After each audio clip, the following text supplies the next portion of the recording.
První kapitola Hroznýš. Když mi bylo 6 let, viděl jsem jednou nádherný obrázek v knize o pralese, která se jmenovala Příběhy ze života. Na obrázku byl hroznýš, jak poliká šelmu. Tohle je kopie kresby. V knížce stálo: hroznýši svou kořist nežvíkají, polikají ji celou. Potom se nemohou ani hnout a celého půl roku spí a tráví. Hodně jsem tehdy přemýšlel o dobrodružstvích v džungli a také se mě podařilo nakreslit pastelkou první kresbu. Kresbu číslo 1. Vypadala takhle.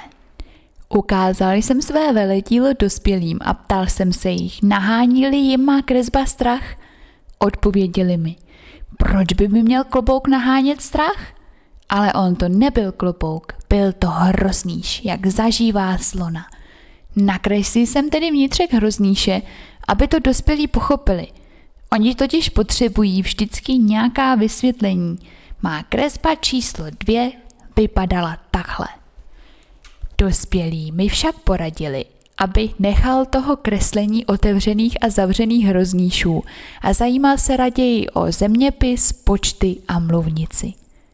Tak se stalo, že jsem se v 6 letech vzdal skvělé malířské kariéry.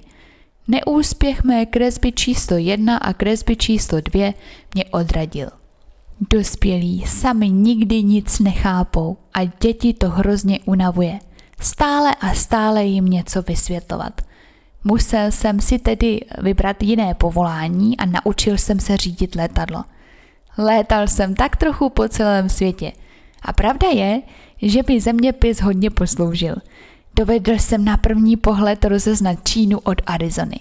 Je to velice užitečné, když člověk v noci zabloudí. A tak jsem se v životě setkal se spoustou vážných lidí. Žil jsem hodně s dospělými. Poznal jsem je velice zblízka, ale mé mínění o nich se valně nezměnilo. Když jsem mezi nimi potkal někoho, kdo se mi zdál trochu bystrý, ověřil jsem si na něm svou zkušenost s kresbou číslo 1, kterou mám stále schovanou. Chtěl jsem vědět, je-li opravdu chápavý, ale vždycky mi odpověděl: to je klobouk. Nepovídal jsem mu tedy ani o hroznýších, ani o pralesích, ani o hvězdách. Přizpůsobil jsem se mu. Mluvil jsem s ním tedy o bridži, golfu, politice a o kravatách. A dospělý byl velice spokojen, že poznal tak rozumného člověka. Druhá kapitola Beránek. Tak jsem žil sám a neměl jsem nikoho, s kým bych si mohl opravdu popovídat. Tu se mi jednou před 6 lety v poušti na Sahaře porouchal motor. Něco se v něm polámalo. A poněvadž jsem neměl s sebou mechanika ani cestující, chtěl jsem se do té nesnadné opravy pustit sám. Byla to pro mne otázka života a smrti. Měl jsem pitnou vodu sotva na týden. První večer jsem tedy usnul v písku, na 1000 mil daleko od jakékoliv obydlené končiny. Byl jsem opuštěnější než trosečník na vodu uprostřed oceánu. Dovedete si proto představit, jaké bylo mé překvapení, když mě na úsvitě probudil zvláštní hlásek. Prosím pěkně, nakresli mi beránka. Cože? Nakresli mi beránka.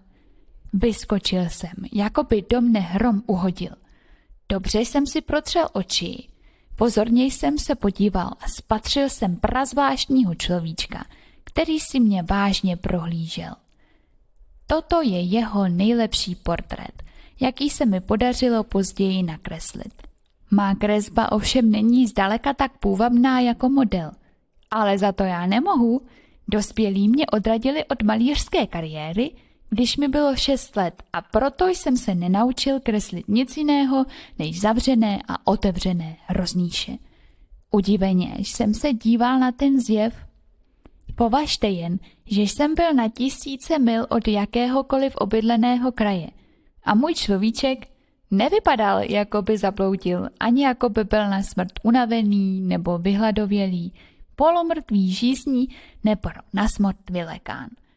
vůbec nevypadal jako dítě ztracené v poušti, na 1000 mil daleko od nějakého obydleného kraje. Když jsem byl konečně schopen promluvit, řekl jsem mu: ale co tu děláš?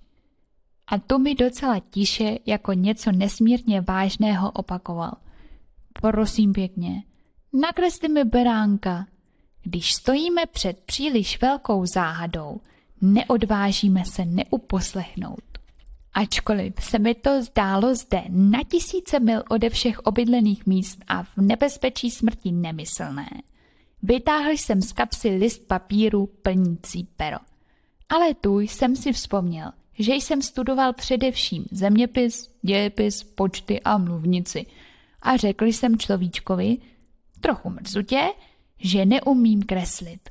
Odpověděl mi: to nevadí, nakresli mi beránka.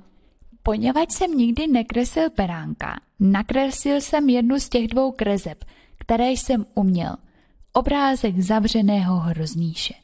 A úžasl jsem, když jsem slyšel, jak mi ten človíček odpovídá: ale ne, já nechci slona v hroznýši. Hroznýš je moc nebezpečný a slon zabere hodně místa. U mne doma je všechno malinké. Potřebuju beránka. Nakresli mi beránka. Tak jsem tedy kreslil. Díval se pozorně a řekl: ne, tenhle je už moc nemocný. Udělej mi jiného. Nakreslil jsem tento obrázek. Můj přítel se mile schovívavě usmál. Ale podívej se, to není beránek, to je beran. Má rohy. Tak jsem kresbu znovu předělal. On ji však zase odmítl jako ty předcházející. Ten je moc starý. Já chci takového, aby dlouho žil. A tu, protože jsem ztratil trpělivost a protože jsem spěchal, abych se co nejdřív pustil do rozebírání motoru, načmáral jsem tuhle kresbu a prohlásil jsem: to je bedínka, beránek, kterého chceš, je uvnitř. Ale byl jsem velice překvapen, když se obličej malého soudce rozářil. Právě tak jsem to chtěl. Myslíš, že ten beránek bude potřebovat hodně trávy? Proč? Protože u mne doma je všechno malinké. Jistě to postačí. Dal jsem ti docela malého beránka. Sklonil se nad kresbou. No, není tak moc malý. Podívej se, on usnul. A tak jsem se seznámil s malým princem.